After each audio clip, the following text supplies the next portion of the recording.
अहंकार को क्यों और कैसे समाप्त करें? ब्रह्मा कुमार डॉक्टर अजित सिंह राणा रोहतक से हैं।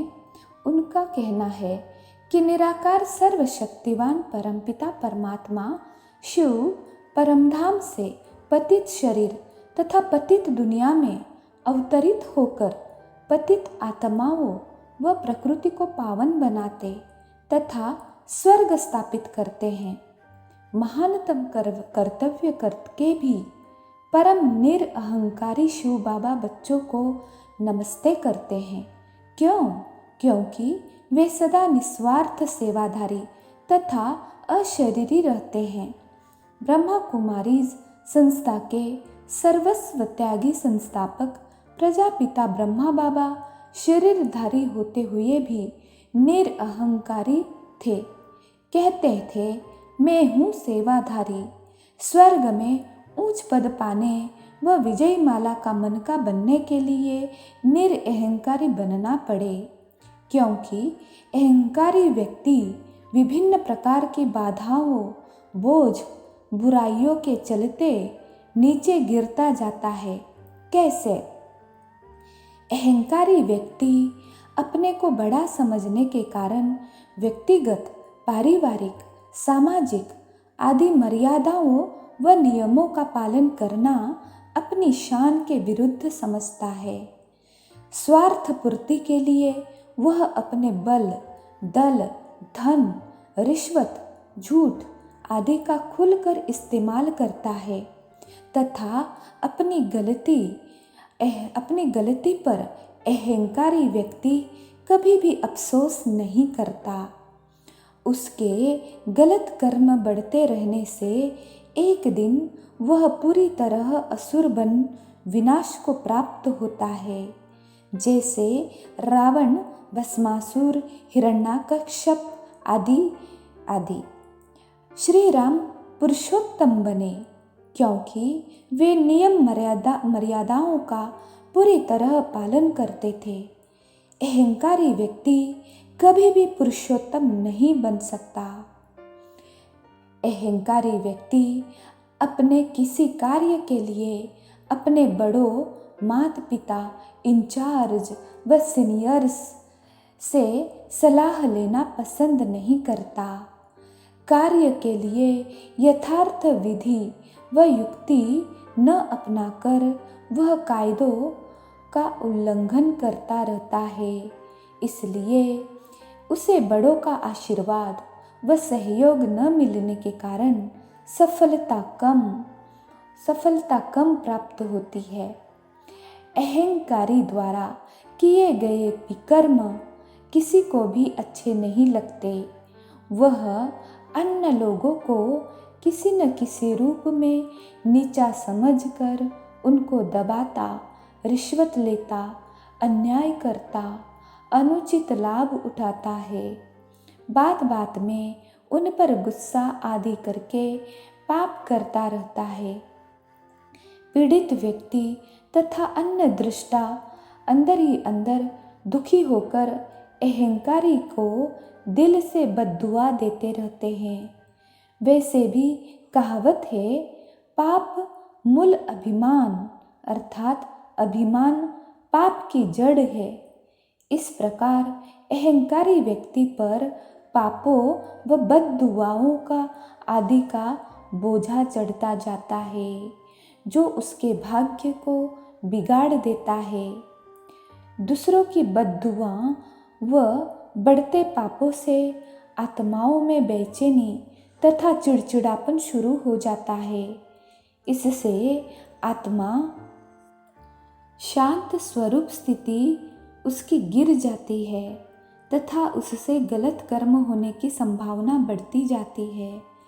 अहंकार और क्रोध का चोली दामन का साथ है। उपरोक्त कमियों के कारण उसकी कार्य क्षमता भी गिर सकती है। मेरा अनुभव है कि एक बार अपने किराएदार की अनपेक्षित व अति अनुचित बातों पर अहंकार व क्रोधवश मैंने उसको कड़े कटु वचन बोल दिए।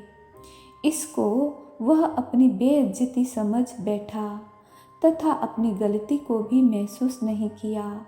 उसने न केवल फ्लोर खाली किया बल्कि जाते जाते मेरा 14,000 रुपये का नुकसान भी करके गया तथा बेइज्जती भी कर गया।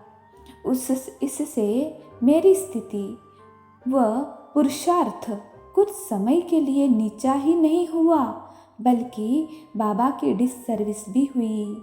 मुझे महसूस हुआ कि 100 गुना दंड अभी ही पड़ गया। ऐसे लगा कि अभी किए गए कर्मों का हिसाब किताब अभी संगम युग पर ही चुकता हो रहा है। अहंकारी व्यक्ति अपने को ही बड़ा समझने लगता है, जिसको उसकी अपनी आत्मा ही पसंद नहीं करती। वह आत्मसम्मान खो बैठता है। अहंकार वश वह किसी अन्य का दिल से सम्मान नहीं कर सकता। इसलिए अहंकारी व्यक्ति को कोई पसंद नहीं करता, अर्थात वह कभी भी लोग पसंद नहीं बन सकता। लोग स्वार्थवश व औपचारिकता के नाते ऊपर से भले उसको इज्जत दे, परंतु दिल या आत्मा से उसका कोई सम्मान नहीं कर सकता। इसलिए वह आत्मसम्मान व सामाजिक सम्मान दोनों खो बैठता है। अहंकारी व्यक्ति को रावण की तरह सदा नीचा ही देखना पड़ता है। उपरोक्त अधि नकारात्मक प्रभावों को बुद्धि में रखते हुए प्रत्येक अहंकारी व्यक्ति को निरअहंकारी बनना ही चाहिए। परंतु निरअहंकारी कैसे बने? अहंकार मनुष्य आत्मा की वाणी से प्रकट होता है। निरअहंकारी बनने के लिए वाणी ऐसी बोलनी चाहिए जिससे दूसरी आत्मा व उसकी बात का सम्मान झलके। इसलिए बाप दादा कहते हैं कि बच्चे अति मीठे बोल बोलो। संत कबीर ने भी कहा है, वाणी ऐसी बोलिए मन का आपा खोए, औरों को शीतल करे, खुद भी शीतल होए। व्यक्ति को प्राप्त शरीर, हवा, पानी, अग्नि आदि सब को परमात्मा की अनमोल देन समझना चाहिए, जिसकी कीमत हम कभी ही चुका ही नहीं सकते। धन, वैभव, पद, अच्छे संबंध, स्वस्थ तन, मन, बुद्धि सब उसकी करामात है।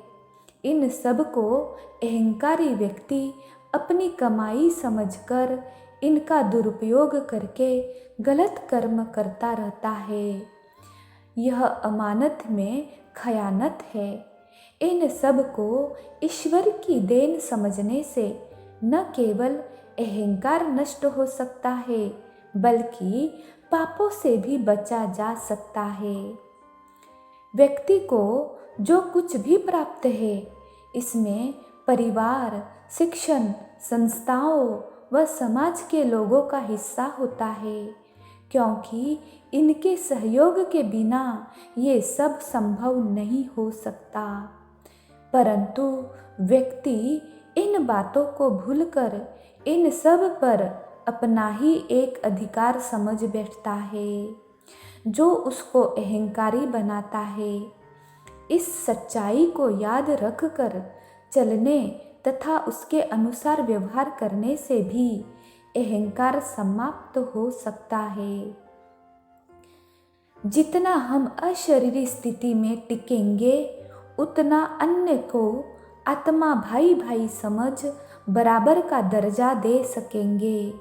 निराकारी स्थिति में टिकने का निरंतर अभ्यास करते रहने से अहंकार समाप्त हो सकता है।